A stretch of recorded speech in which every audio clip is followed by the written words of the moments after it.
My name is Sarah Chen. I'm 42 years old, and I spent 15 years believing the system would protect my daughter, until the day I realized I had to become the system myself. You know that moment when your entire worldview shatters? When everything you believed about fairness and justice crumbles like a house of cards? Mine happened on a Tuesday morning at 7:47 a.m. Standing in my kitchen, watching my 13-year-old daughter Emma pour cereal with hands that wouldn't stop shaking. And, "Mom, I don't want to go to school today," she whispered, not meeting my eyes. It was the fourth time that week. The bruises on her arms had faded to yellow-green, but the ones on her soul, those were getting darker every day. Let me paint you a picture of what doing nothing looks like when your child is being systematically destroyed. It looks like Principal Morrison's tight smile when I walked into her office for the 7th time in 2 months. It looks like Vice Principal Davis shuffling papers and saying, "Kids will be kids, Mrs. Chen." It looks like guidance counselor Mrs. Patterson suggesting that maybe Emma was too sensitive and needed to toughen up. But most of all, it looks like Madison Hartwell, 13 years old, blonde, blue-eyed, and absolutely ruthless, standing in the hallway after I just finished another useless meeting with the administration, smirking at Emma while her little pack of wolves giggled behind her. "Your mom can't save you," Madison had said, loud enough for everyone to hear. "Nobody cares about weird Asian girls anyway." The sound Emma made, this tiny, broken whimper, that's when I knew. The system wasn't broken. It was working exactly as designed, and my daughter wasn't part of the demographic it was designed to protect. I teach high school English at Riverside Academy, the private school across town. 23 years in education, and I know exactly how these institutions work. I know their pressure points, their blind spots, their fatal flaws. More importantly, I know how to manipulate their greatest weakness, their paranoid obsession with liability and public image. You want to know what changed everything? It wasn't another meeting, another phone call, another desperate plea for help.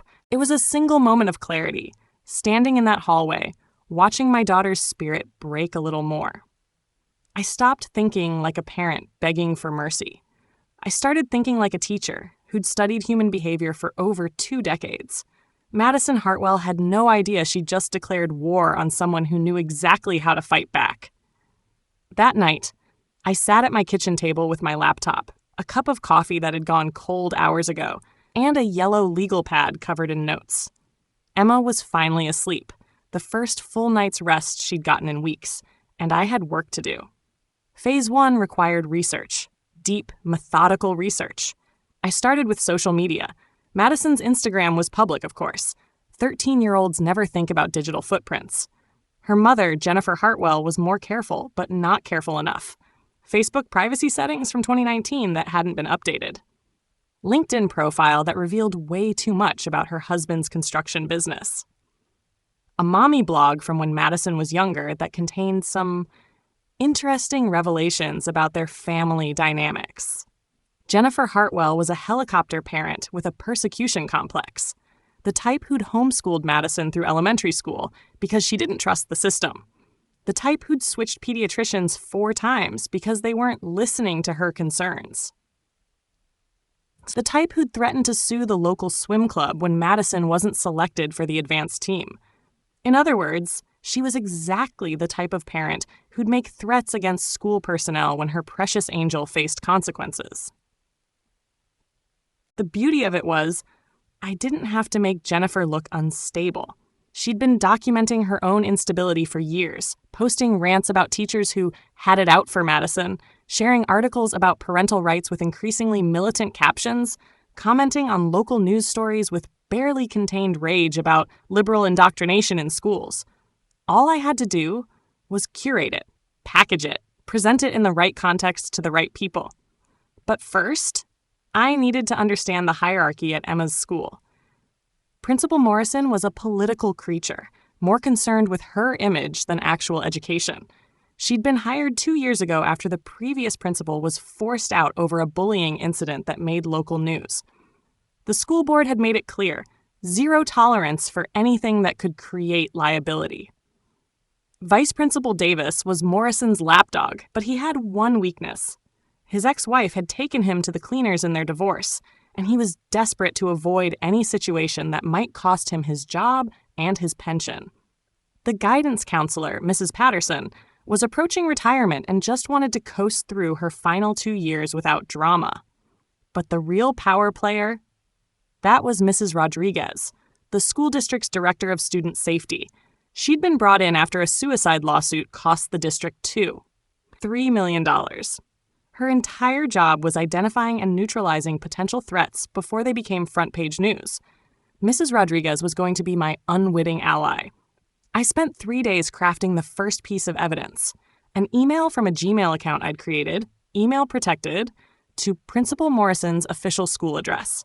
The subject line read, "Your so-called anti-bullying policy is a joke." The body was 2 paragraphs of barely coherent rage about how the school was targeting Madison, how the teachers were biased, and how Jennifer was not going to stand for this discrimination. I'd pulled phrases directly from her old blog posts and Facebook comments, maintaining her writing style, her specific word choices, her peculiar grammar errors. But here's where I got creative. I added subtle threats. Nothing overtly violent. I'm not a monster. But implications. You people have no idea what I'm capable of when my daughter is threatened. I know where you live, Morrison. This is a small town. Teachers need to remember they're not untouchable. Just enough to trigger the protocol without crossing the line into actual criminal behavior. I sent it at 11:47 p.m. on a Wednesday night, then deleted the account. Phase 2 required patience. The email hit Morrison's inbox Thursday morning. By 9:15 a.m., she'd forwarded it to Mrs. Rodriguez with a note, "We need to discuss this threat immediately." By 10:30 a.m., Mrs. Rodriguez had initiated a formal investigation. By noon, they'd identified the sender's IP address, traced to a coffee shop downtown that Jennifer Hartwell frequented. But here's the thing about investigations. Once they start, they develop their own momentum. Mrs. Rodriguez wasn't just going to look at one email. She was going to dig deeper, looking for patterns, for escalation, for anything that might indicate a genuine threat. And I'd made sure she'd find plenty. The second piece of evidence was already waiting for her. A series of posts on the school's Facebook page from Jennifer's account, dating back 6 months. Comments on photos from school events, growing increasingly hostile over time. Why is my daughter being excluded from activities? The favoritism at this school is disgusting.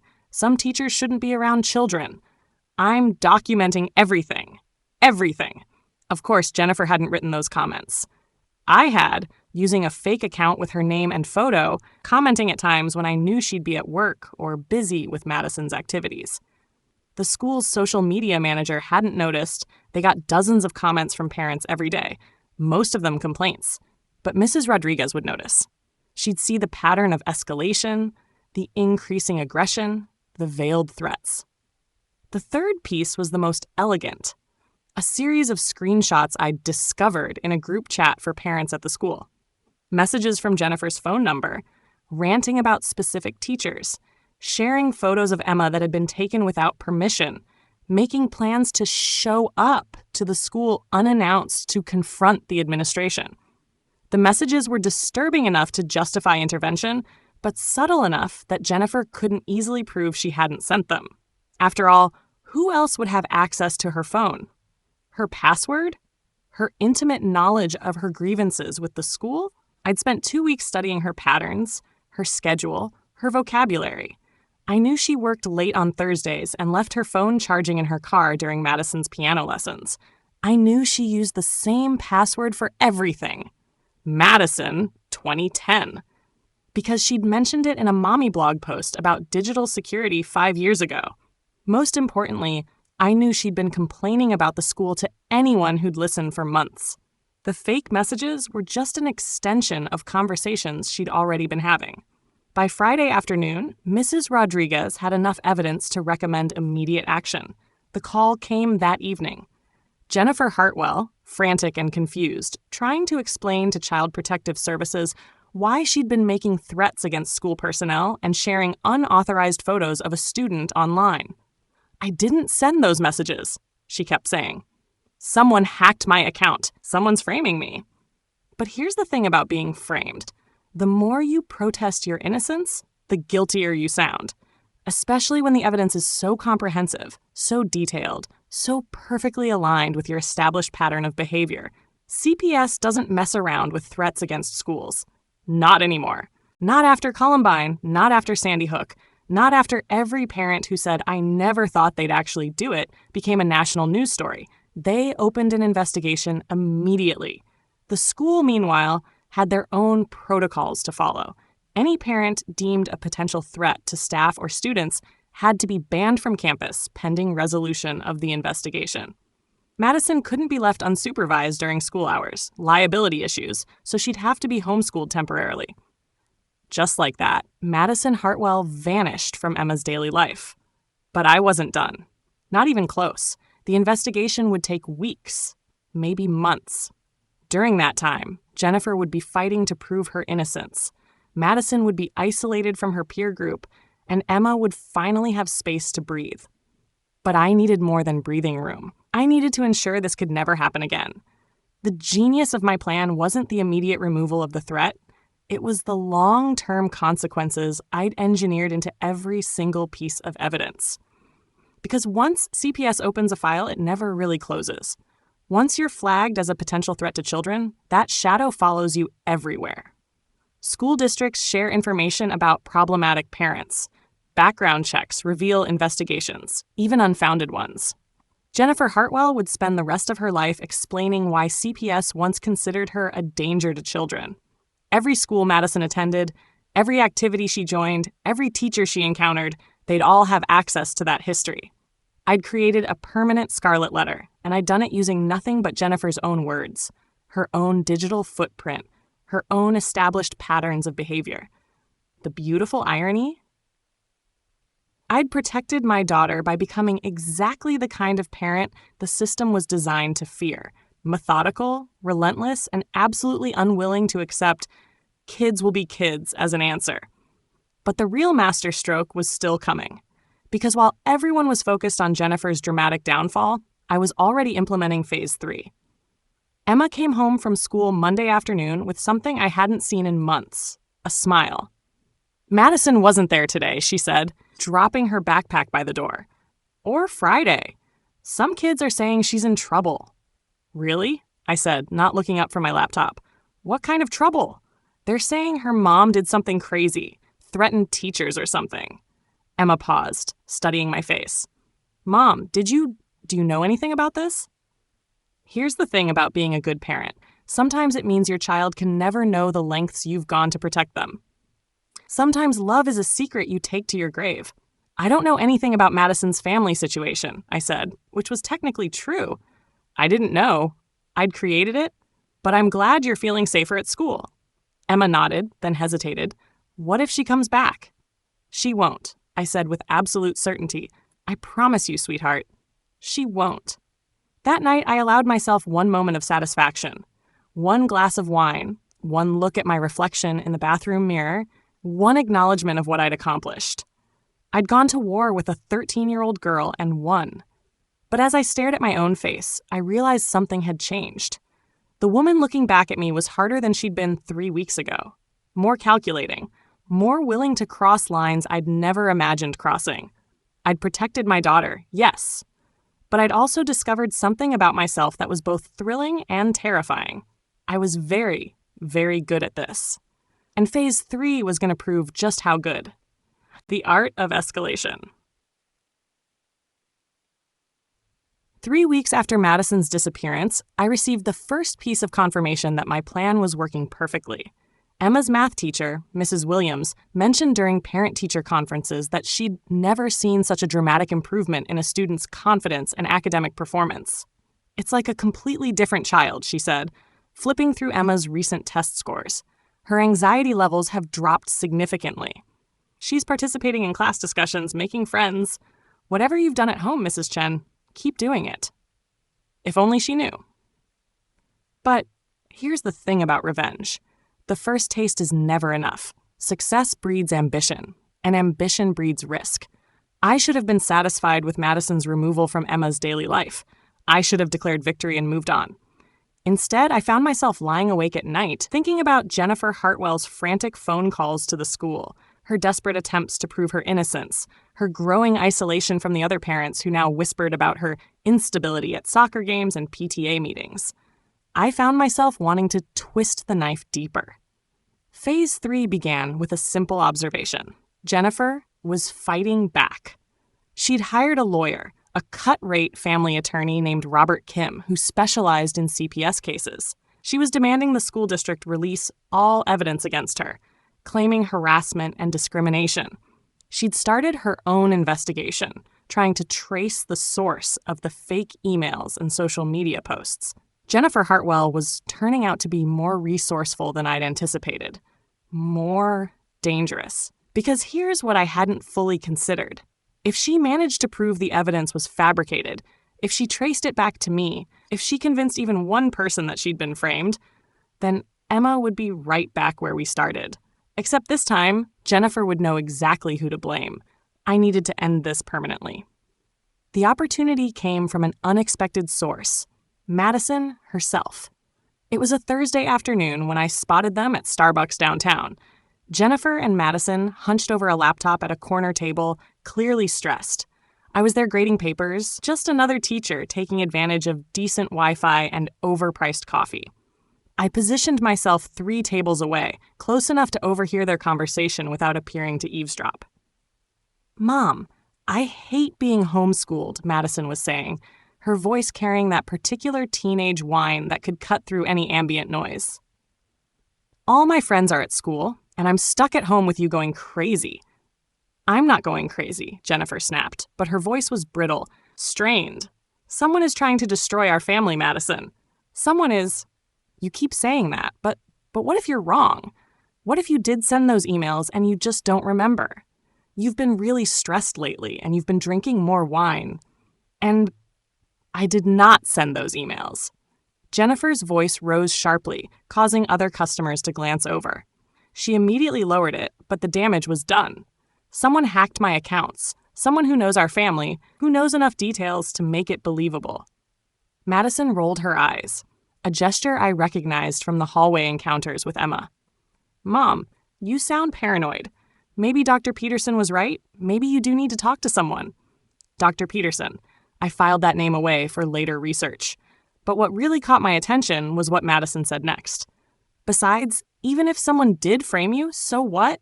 I'm actually happier not dealing with all the drama at school.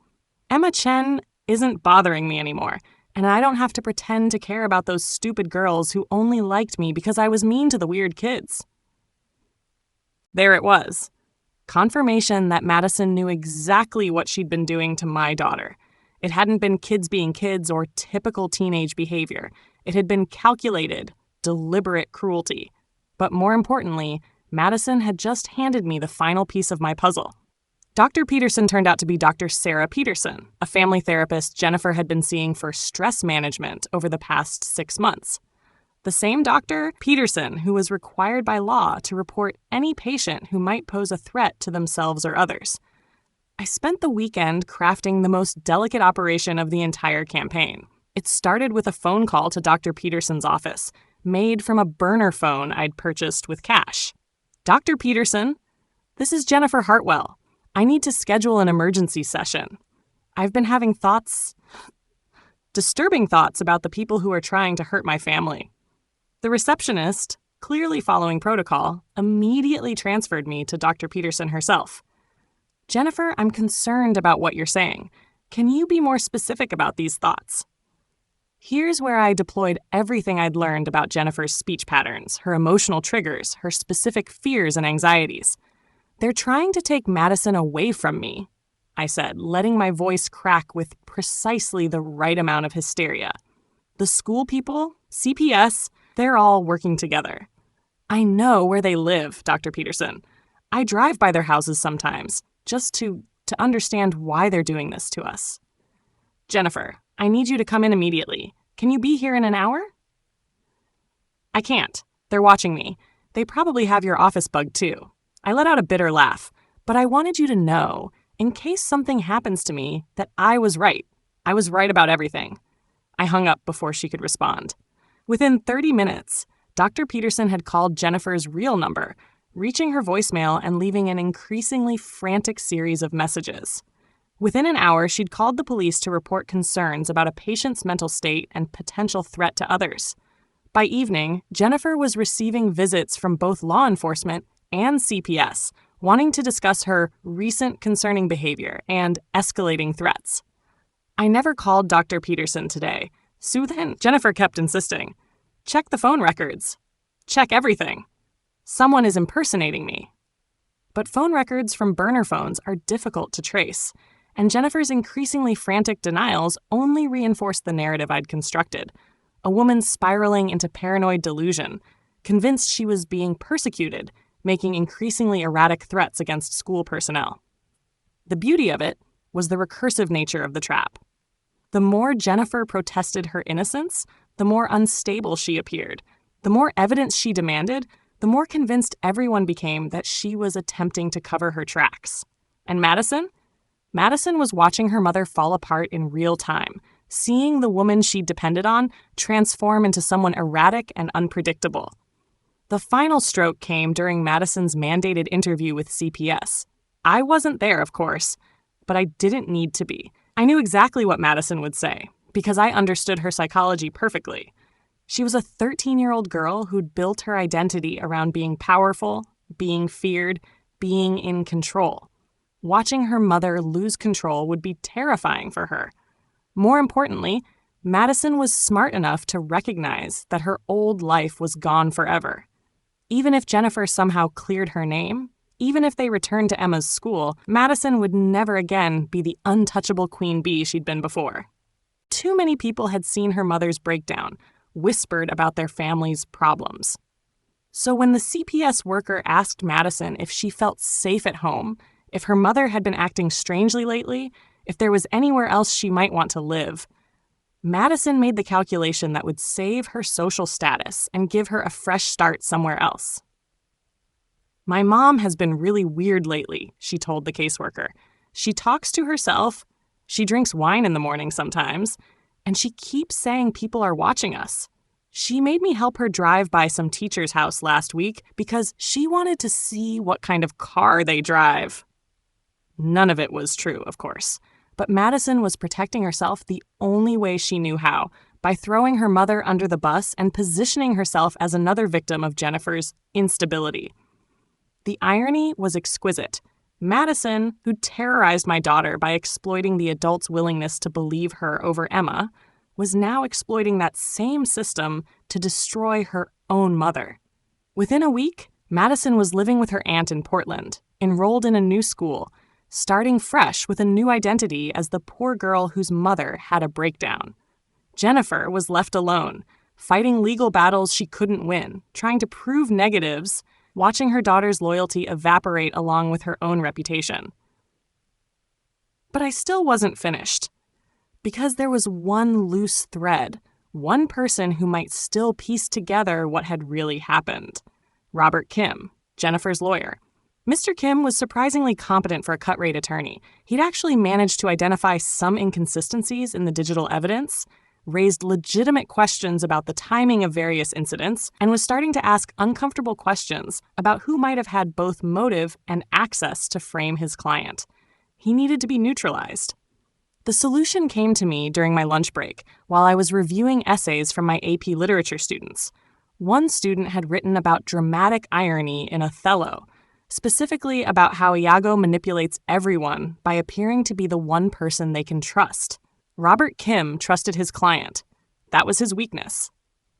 It took me 2 weeks to construct the final trap. I created a new email account, this time using Jennifer's maiden name, something Robert Kim wouldn't immediately recognize, but that would appear legitimate if he investigated. I sent him a message claiming to have evidence that could prove Jennifer's innocence, but asking to meet in person because they might be monitoring electronic communications. The meeting was set for a coffee shop in the next town over, neutral territory where neither of us would be recognized. I arrived early, dressed professionally, but unremarkably, looking like any suburban mother running errands. When Robert Kim arrived, I waved him over to my table. "Thank you for meeting me," I said, extending my hand. I'm Carol Morrison. I work in the district office, and I've been following your client's case. The name was chosen deliberately, close enough to Principal Morrison's name to confuse any later recollection, but different enough to provide plausible deniability. What kind of evidence are we talking about? He asked, pulling out a legal pad. The kind that proves your client has been set up, I said, leaning forward conspiratorially, but also the kind that proves she's not as innocent as she claims. I spent the next 30 minutes weaving an elaborate story about office politics, about a vendetta against Jennifer that had started years ago, about forged evidence, and genuine threats that had been covered up. But buried in the story were carefully placed details that cast doubt on Jennifer's mental state, her reliability as a witness, her ability to distinguish between reality and paranoia. She did send some of those emails, I confided. Not all of them, but some. The ones that weren't forged were disturbing. We were already concerned about her behavior before someone started adding fake evidence to the file. I provided just enough corroborating detail to make the story believable, just enough documentation to waste weeks of his time chasing false leads, and just enough doubt about his client's credibility to undermine his confidence in her case. The meeting ended with Robert Kim convinced he was on the verge of a breakthrough, armed with evidence that would ultimately lead nowhere and poison his relationship with Jennifer in the process. By the time he realized he'd been manipulated, Jennifer had already fired him in frustration, convinced he was either incompetent or working against her. The last domino fell on a rainy Tuesday in November. Jennifer Hartwell's final appeal was denied. The investigation remained open, but inactive. Madison was settled in Portland, making new friends, rebuilding her social status at a school where nobody knew her history.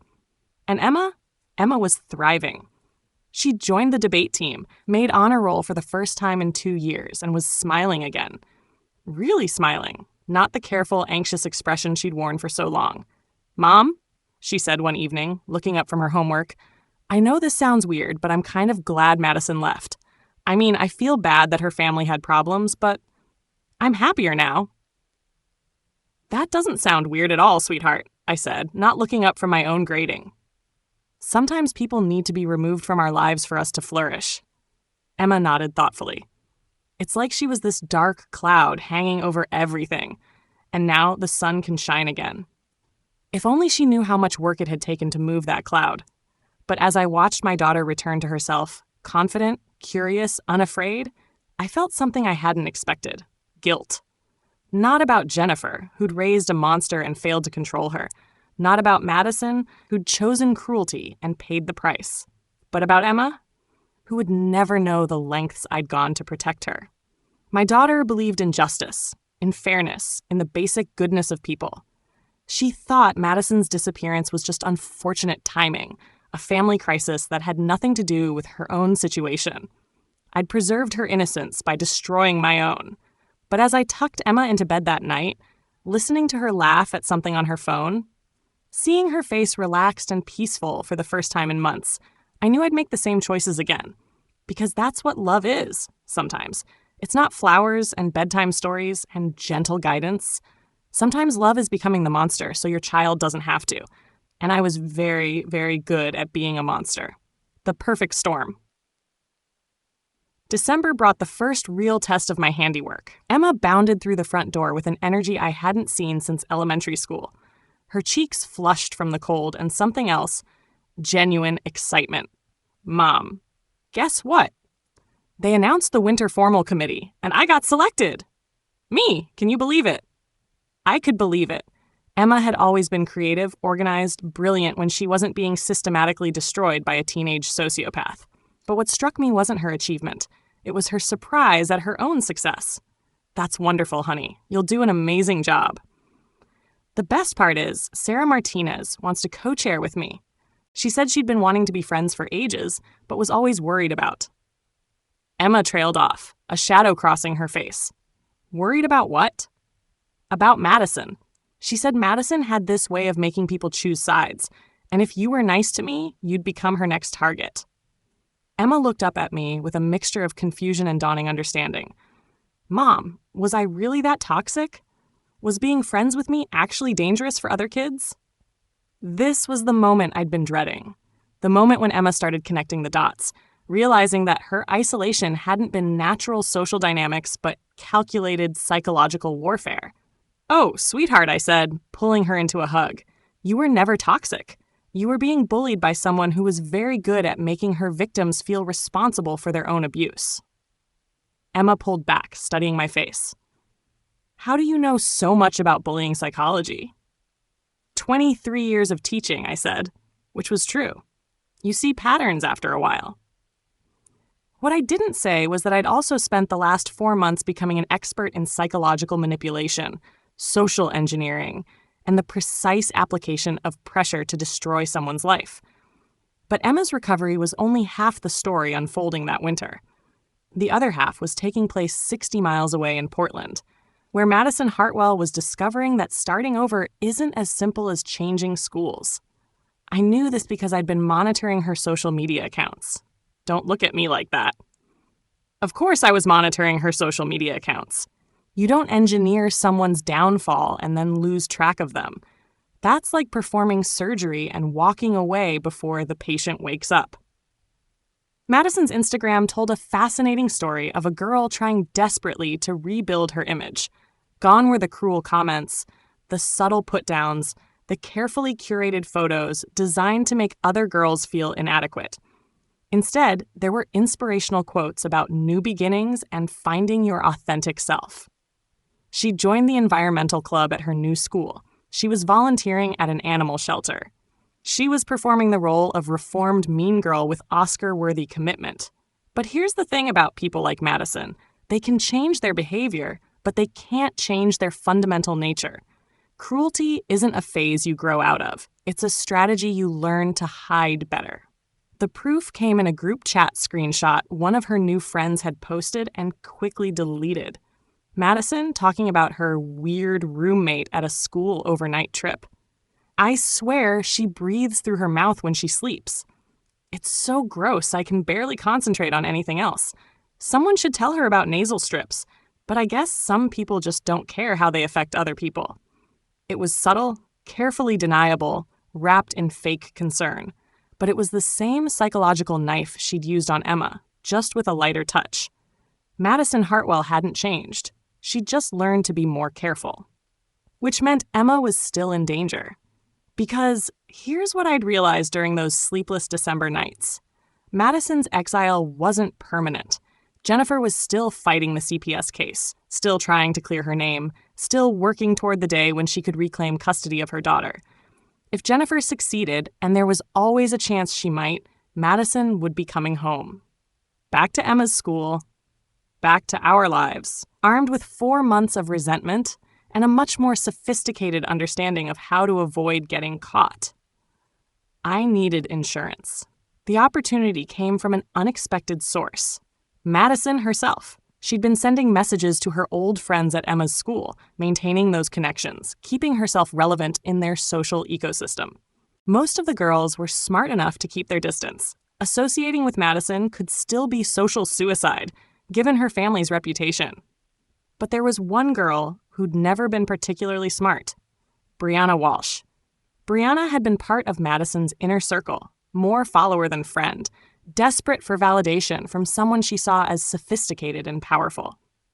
With Madison gone, Brianna was rudderless, trying to maintain her social status without the protection of her former queen bee. She was lonely, vulnerable, and absolutely perfect for my purposes. I'd been substitute teaching at Emma's school once a week since November.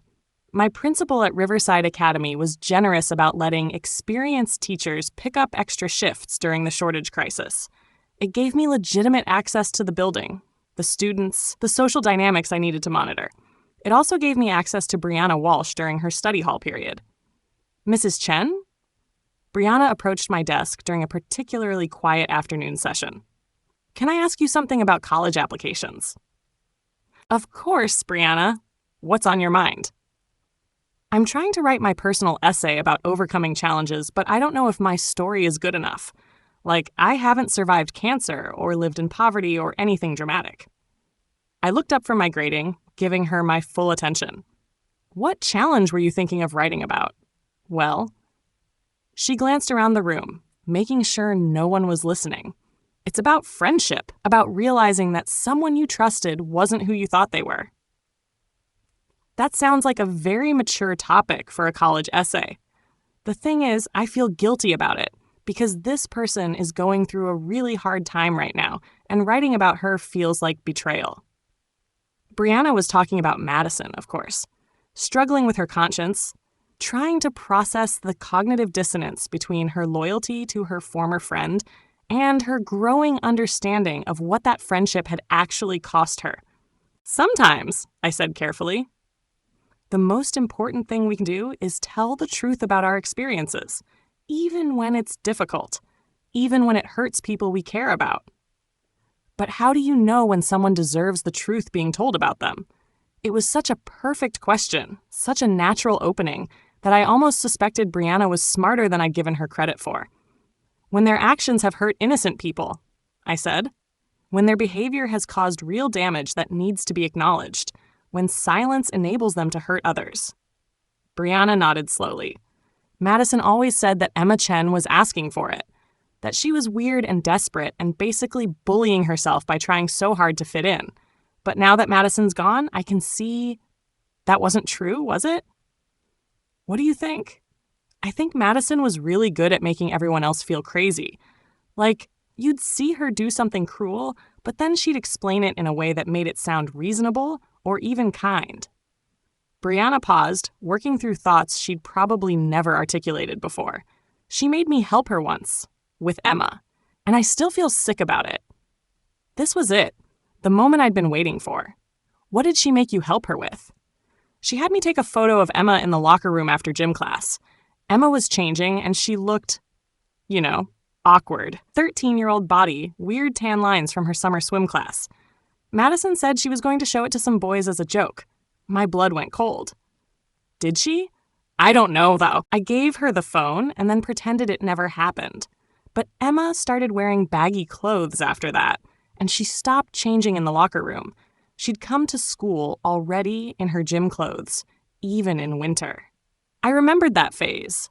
The oversized hoodies, the refusal to participate in activities that required changing clothes, the way Emma had started showering at night instead of morning so she could sleep later and spend less time getting ready for school.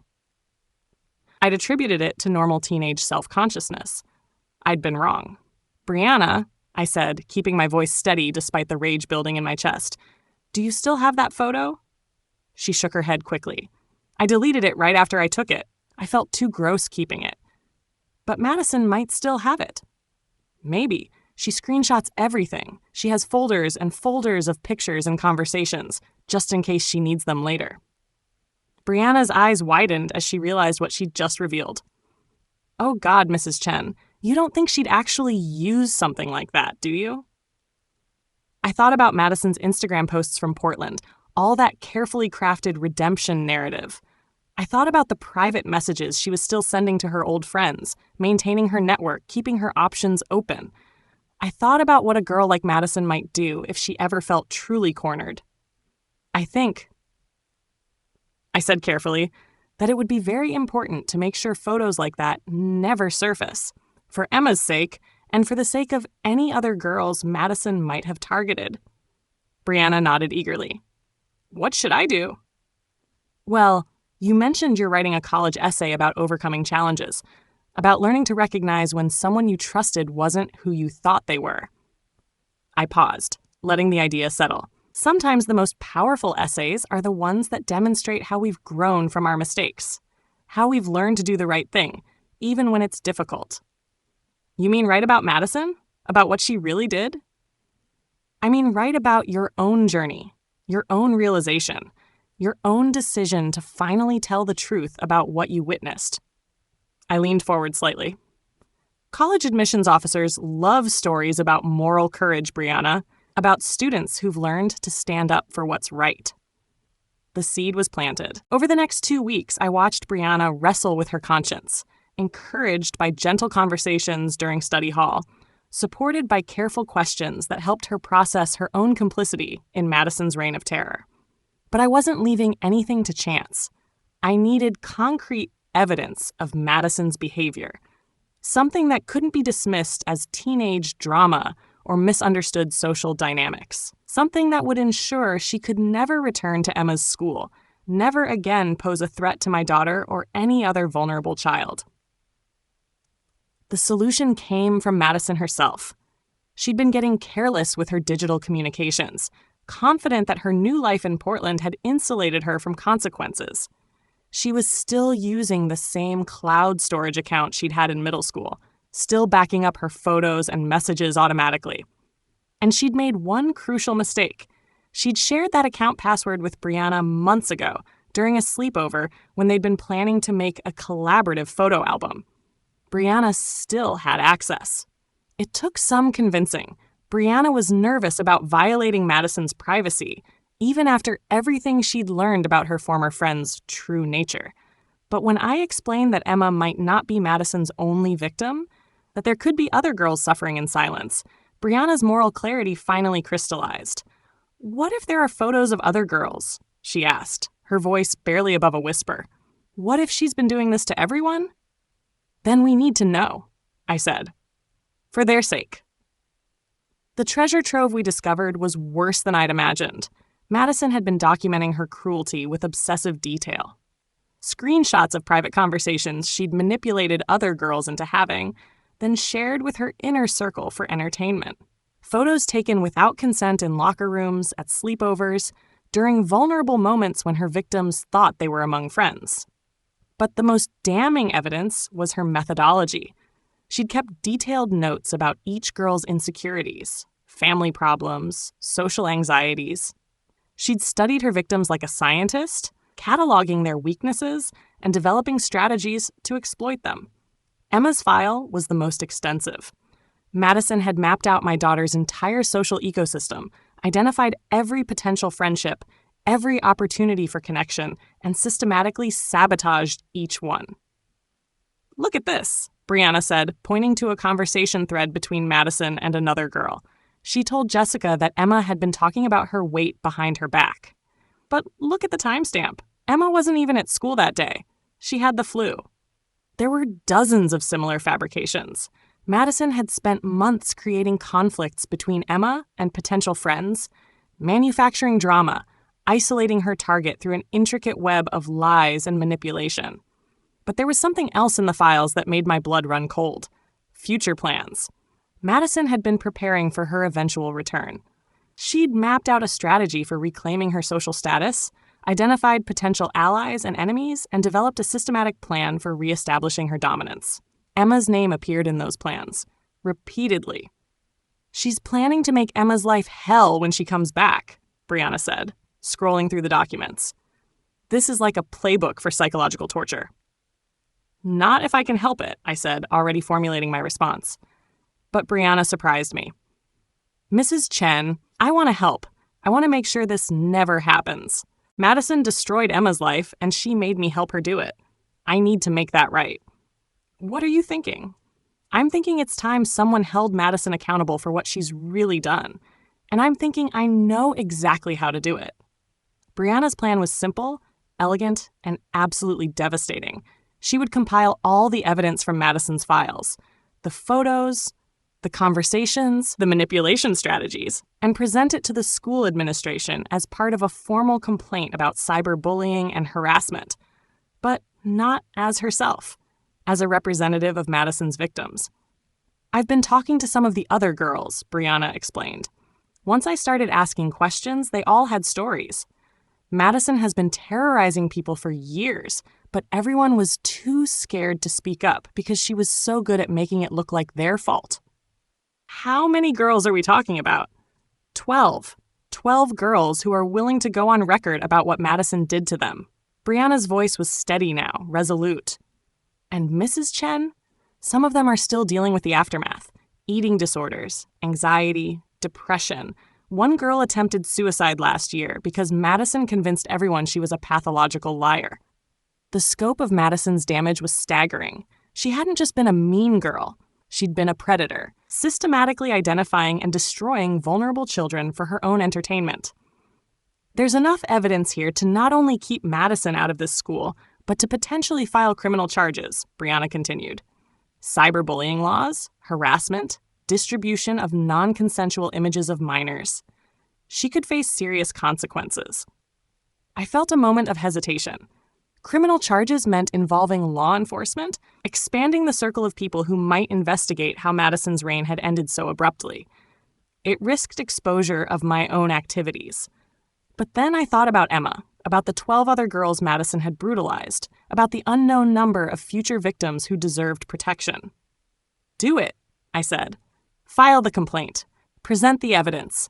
Let's make sure Madison Hartwell never has the opportunity to hurt another child. The complaint was filed on a Friday afternoon in January. By Monday morning, the school district's legal team was in full crisis mode. The evidence was overwhelming, undeniable, and absolutely devastating to any institution that had allowed such systematic abuse to continue unchecked.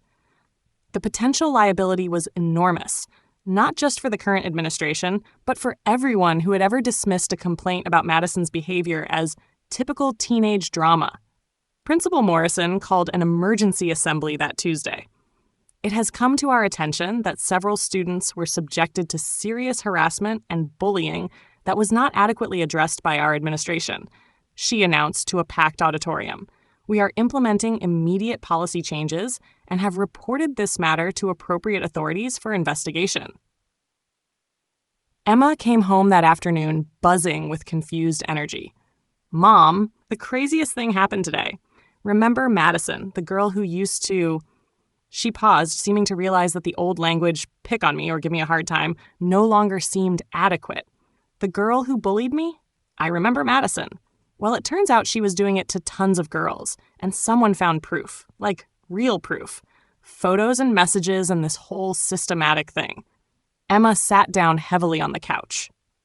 Principal Morrison said some of the evidence showed Madison had been planning to continue the harassment if she ever came back to school. That must have been frightening to hear. It was, but also... Emma struggled to find the words. It was validating, I guess.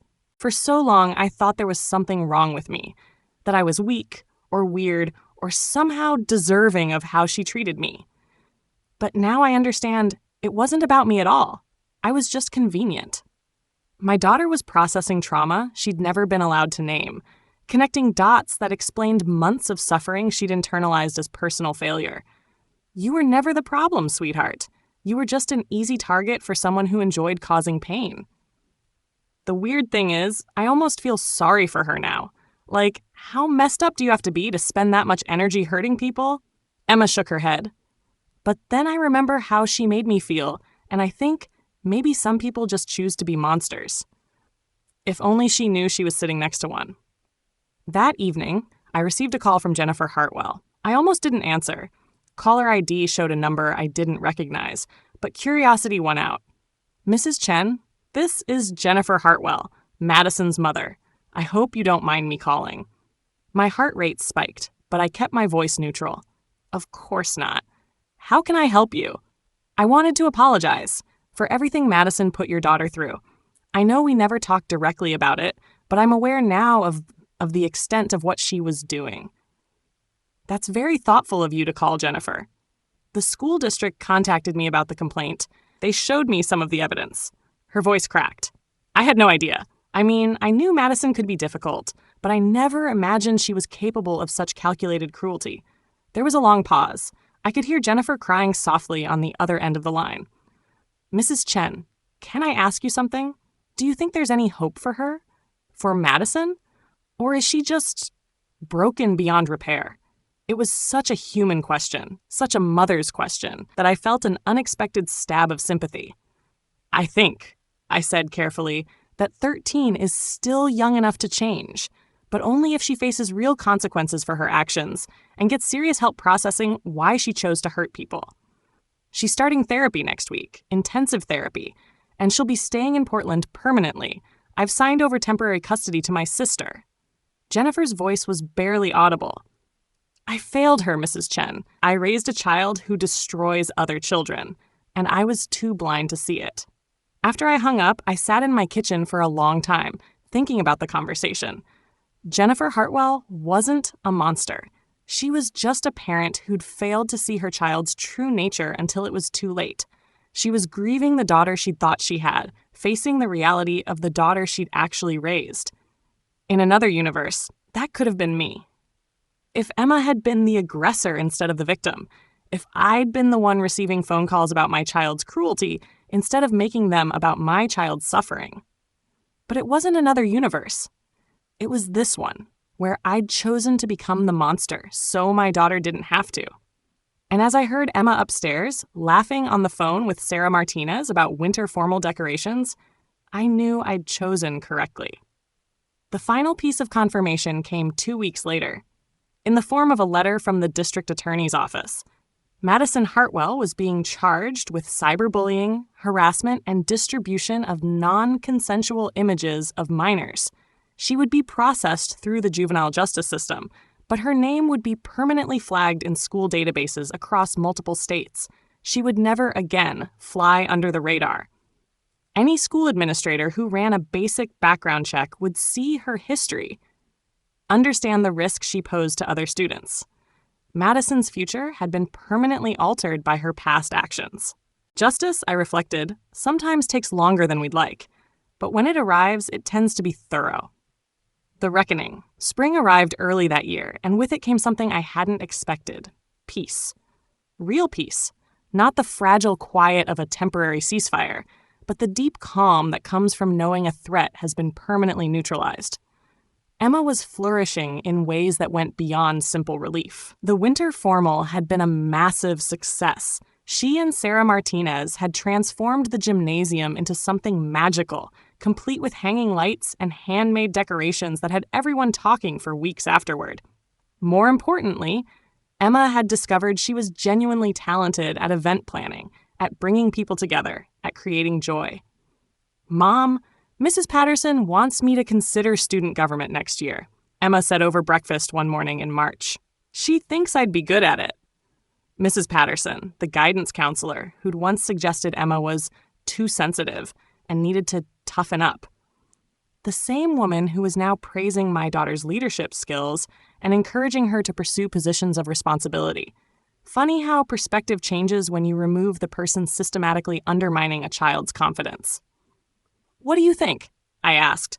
"Does student government interest you?" "I think I'd like to try. I have ideas about how to make school better for kids who are struggling, anti-bullying programs that actually work, support groups for students dealing with harassment." Emma paused, stirring her cereal thoughtfully. "I want to make sure what happened to me never happens to anyone else." She had no idea how thoroughly that goal had already been accomplished. But Emma's recovery was only part of the satisfaction I was experiencing that spring. The other part came from watching the broader consequences of Madison's exposure ripple through our community. The school district had implemented sweeping policy changes, mandatory bullying prevention training for all staff, anonymous reporting systems, regular social media monitoring, and most importantly, a zero-tolerance policy for the kind of systematic psychological harassment Madison had specialized in. Principal Morrison had been quietly reassigned to a district office position. Vice Principal Davis had taken early retirement. The entire culture of willful blindness that had enabled Madison's reign had been dismantled and rebuilt from the ground up. 3 other families had come forward with similar stories about children who'd been targeted by coordinated bullying campaigns in previous years. The district was facing multiple lawsuits, all of which would likely result in significant policy reforms and financial settlements for the victims. Madison Hartwell's legacy was becoming a catalyst for protecting future generations of vulnerable children. But the most satisfying development was completely unexpected. Other parents were reaching out to thank me. "Mrs. Chen, I wanted you to know how grateful I am," said Tracy Martinez, Sarah's mother, during a chance encounter at the grocery store. "Sarah told me about how your Emma helped her find the courage to report the girls who were excluding her from group projects. She said Emma understood what it felt like to be targeted and knew exactly how to document everything properly." I hadn't known about Emma's mentoring activities. She'd been quietly helping other students navigate social conflicts. sharing strategies for protecting themselves, offering the kind of support she'd never received during her own ordeal. My daughter was transforming her trauma into advocacy, her pain into protection for others. But late at night, when the house was quiet and Emma was asleep, I found myself wrestling with a different kind of reckoning. I'd won. Completely, decisively, permanently. Madison was gone, Jennifer was broken, and Emma was thriving. Every goal I'd set had been achieved beyond my wildest expectations. So why wasn't I sleeping?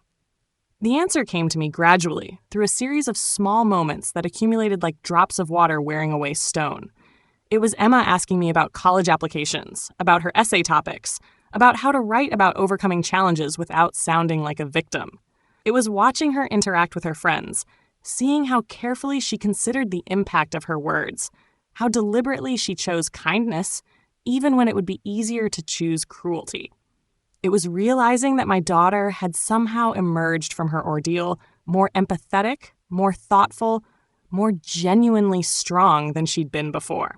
While I had emerged as something else entirely, I'd always prided myself on being a moral person, a teacher who cared about justice, a mother who valued honesty, a woman who believed in doing the right thing, even when it was difficult. But the woman who destroyed Jennifer Hartwell's life, who'd manipulated a 13-year-old girl into exposing her friend's crimes, who'd orchestrated a campaign of psychological warfare with the precision of a military operation, that woman was capable of things I'd never imagined. The scariest part wasn't what I'd done to protect Emma. The scariest part was how easy it had been, how naturally the lies had come, how effortlessly I'd exploited people's weaknesses, how little remorse I felt about the collateral damage. Jennifer Hartwell was seeing a psychiatrist now, struggling with depression and anxiety that had cost her job and most of her friendships. She'd moved in with her elderly parents, was working part-time at a local library, trying to rebuild a life that would probably never fully recover from the systematic destruction I'd engineered.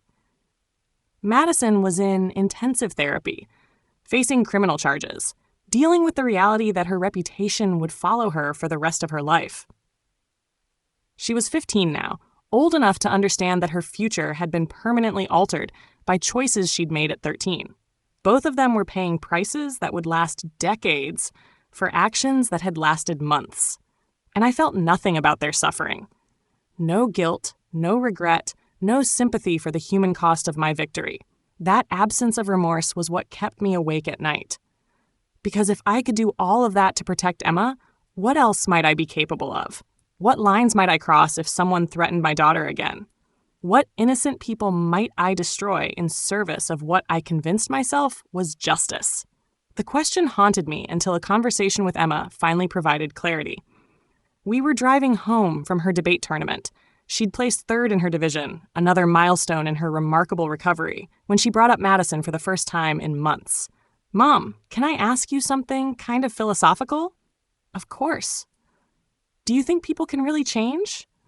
Like, fundamentally change who they are as human beings?" I glanced at her in the rearview mirror. "What's got you thinking about that?" We had to read this article about restorative justice for debate prep, about whether the criminal justice system should focus on punishment or rehabilitation. Emma was quiet for a moment. It made me think about Madison, about whether she could ever become a different person, or if she's just going to keep hurting people her whole life. "What do you think?" "I think." Emma chose her words carefully. "I think people can change their behavior if they want to badly enough. But I don't think they can change their fundamental nature. Madison liked hurting people. She got pleasure from it. That's not something therapy can fix because it's not something that's broken." My brilliant daughter had articulated something I'd been struggling to understand about myself. "But here's the thing that really bothers me," Emma continued. "I keep wondering if there was a way to stop her that didn't involve destroying her entire life. Like, she was 13, you know? Still a kid, and now she's facing criminal charges and probably won't be able to get into good colleges, and her whole future is ruined. Do you feel sorry for her? Part of me does. But then I remember how she made me feel, and I think about all the other girls she hurt, and I remember that she had chances to stop. Lots of chances. Adults tried to intervene, and she just got sneakier. Emma sighed. I guess what I'm really wondering is whether there's ever a situation where it's okay to completely destroy someone who's hurting innocent people. The question hung in the air between us, heavy with implications neither of us fully understood. I think, I said finally, that sometimes protecting innocent people requires difficult choices. But I also think we have to be very careful about who gets to make those choices and why. What do you mean? I mean that the people who are capable of completely destroying someone are often the same people who shouldn't have that kind of power. Emma nodded thoughtfully. Because if you're willing to destroy someone, even for good reasons, it means there's something inside you that's capable of that level of... what's the word? Ruthlessness. Right. And ruthless people can't always be trusted to use their power responsibly. My 15-year-old daughter had just described the exact moral paradox that had been keeping me awake at night. That's very insightful, Emma. I've had a lot of time to think about it, about power and justice, and what happens when people take the law into their own hands. She paused. I'm grateful that Madison can't hurt anyone else, but sometimes I wonder what kind of person it took to make that happen. The conversation continued for another few minutes, but I'd stopped listening. Emma's words were echoing in my head, forcing me to confront the uncomfortable truth I'd been avoiding. I was grateful for what I'd accomplished. I would do it again without hesitation if Emma were threatened, but I was also terrified of what I'd discovered about myself in the process. The woman who'd orchestrated Madison's downfall was still inside me, waiting for the next threat, the next challenge, the next opportunity to demonstrate just how far she was willing to go. That night, I did something I hadn't done since the whole ordeal began. I wrote down everything. Every lie I'd told, every manipulation I'd engineered, every innocent person I'd used as a weapon in my war against a 13-year-old girl. I documented it with the same methodical attention to detail I'd used to destroy Jennifer Hartwell's life. Then I sealed it in an envelope and put it in my safety deposit box, along with my will and other important documents. Insurance, in case I ever became the kind of threat that needed to be stopped. Because here's what I'd learned about monsters. They rarely recognize themselves in the mirror. They always have good reasons for what they do, noble causes that justify increasingly extreme actions. The only way to stay human is to remember what you're capable of becoming. Emma graduated from high school 2.5 years later with a full scholarship to Northwestern, where she planned to study education policy and child psychology. Her valedictorian speech was about resilience, about how adversity can either destroy us or teach us to protect others from similar harm. She never mentioned Madison by name, but everyone in that auditorium knew what she was talking about. I sat in the front row, watching my brilliant, strong, beautiful daughter address her classmates, and felt the complicated pride of someone who'd helped create a leader by becoming something she could never know about. After the ceremony, as we posed for photos and accepted congratulations from friends and teachers, Emma pulled me aside. Mom, I want you to know something. I know you made sacrifices to keep me safe during middle school. I know you fought battles I never saw, made hard choices I never had to know about. She hugged me tightly. I don't need to know the details, but I want you to know I'm grateful for everything. Sometimes children understand more than we give them credit for. Sometimes love means protecting someone from the full truth of what was done to protect them. And sometimes the greatest gift a mother can give her daughter is ensuring she never has to become the kind of person her mother became. Emma left for college that fall, ready to change the world through policy and advocacy, through building systems that protect vulnerable children instead of enabling their tormentors. I stayed behind, returning to my classroom at Riverside Academy, continuing to teach literature to teenagers who had no idea their English teacher was capable of engineering someone's complete destruction. But I carried Emma's letter with me everywhere, the one she'd written me before leaving for college, thanking me for teaching her that strength comes from protecting others, not from destroying enemies.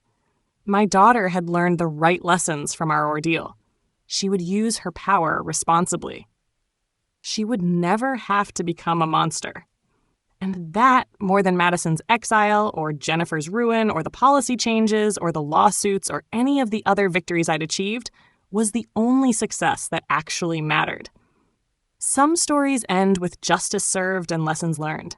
Others end with the quiet recognition that justice is sometimes indistinguishable from revenge, and the people capable of serving it are forever changed by what they've done. This is one of those stories. My name is Sarah Chen. I'm 45 years old. I destroyed a family to save my daughter, and I'd do it again.